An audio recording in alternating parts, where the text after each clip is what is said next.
बंधुओं, ये प्रेम की अवस्था हर किसी के चित्त में नहीं होती। कई बार प्रेम में हम हठीले हो जाते हैं, हमारी बात माननी पड़ेगी, हम ऐसा कह रहे हैं आपको करना पड़ेगा, पर प्रेम पवित्र और प्रेम शुद्ध कब होता है कि हम सह लेंगे लेकिन हमारा प्रेमी ना सहे, उसके सुख में हम राजी। उद्धव जब वृंदावन गए तो वृंदावन में गोपियों को जाकर के कह रहे थे, आप जिस कृष्ण को अपना प्रियतम मानती हो ना, वो आपका प्रियतम नहीं है, वो परब्रह्म है, जगदीश्वर है, जगदाधार है, वो जगन्नाथ है, वो भगवान है साक्षात। और भगवान किसी एक के नहीं होते, सबके होते हैं। आप उनको प्रियतम मान करके रोया मत कीजिए।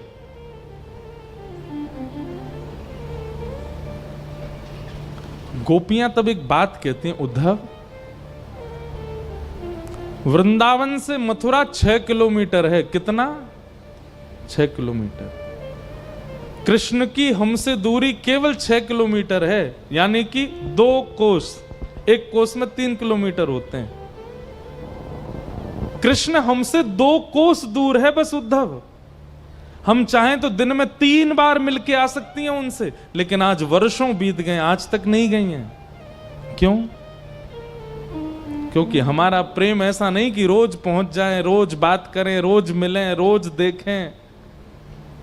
हमारा प्रेम तो ऐसा है कि हमारा प्रियतम जहां प्रसन्न है वो प्रसन्न है, ये सुनकर के हम प्रसन्न हैं। भले ही हमें वो मिलता नहीं है, हमें वो दिखता नहीं है, हमसे आकर के वो बात करता नहीं है, हमको उसकी आवश्यकता नहीं, पर वो प्रसन्न है ना मथुरा में, हम उससे प्रसन्न।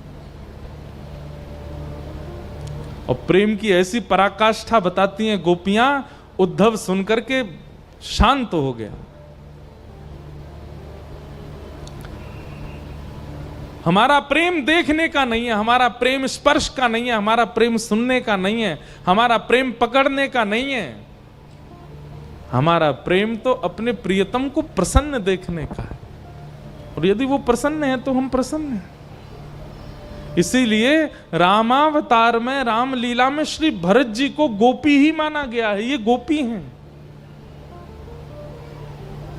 भरत जी महाराज राम जी के चरणों में गिर जाते हैं और रोते हुए, आंखें लाल पड़ गई, मुख लाल पड़ गया, और रोते हुए कहते हैं, प्रभु मैं कष्ट सह लूंगा, आपके बिना मैं एक पल नहीं रह सकता, पर मैं रह लूंगा, पर आपको कष्ट देकर के अयोध्या नहीं लेके जाना चाहता। आपकी इच्छा, आपकी रुचि यदि वन में रहने की है तो आप वन में ही रहिए।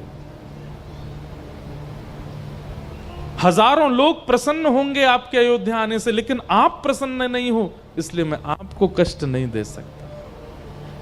लेकिन याद रखिएगा, 14 वर्ष मैं भी राज सिंहासन पर नहीं बैठूंगा।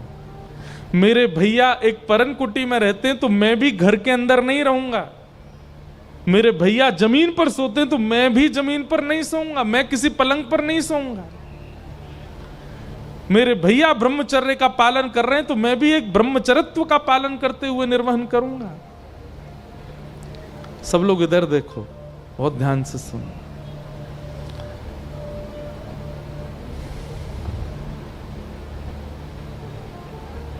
लेकिन 14 वर्ष से एक दिन भी अधिक यदि हुआ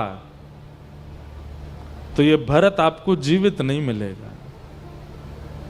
भरत जी ने गिनवा दिया, आज कितने दिन हो चुके हैं आपको वन आए हुए, और अभी कितना वर्ष कितने दिन रह गए हैं। बोले मैं एक एक क्षण गिनूंगा, और 14वें वर्ष के अंतिम क्षण में भी आप यदि नहीं आए, अंतिम क्षण के भले अगले क्षण आए, तो भी मैं जीवित नहीं मिलूंगा, मैं प्राण त्याग दूंगा। ये भरत जी का प्रेम है। लक्ष्मण जी के प्रेम में तो कहीं ना कहीं जिद है कि आप बाहर जाके देखो, मैं प्राण निकाल दूंगा अपने, मैं जीवित नहीं रहूंगा। लेकिन भरत जी के प्रेम में जिद नहीं है, भरत जी के प्रेम में हट नहीं है। इसलिए भरत जी का प्रेम लक्ष्मण जी से भी विशेष है। राम जी से विशेष लक्ष्मण, लक्ष्मण से विशेष भरत।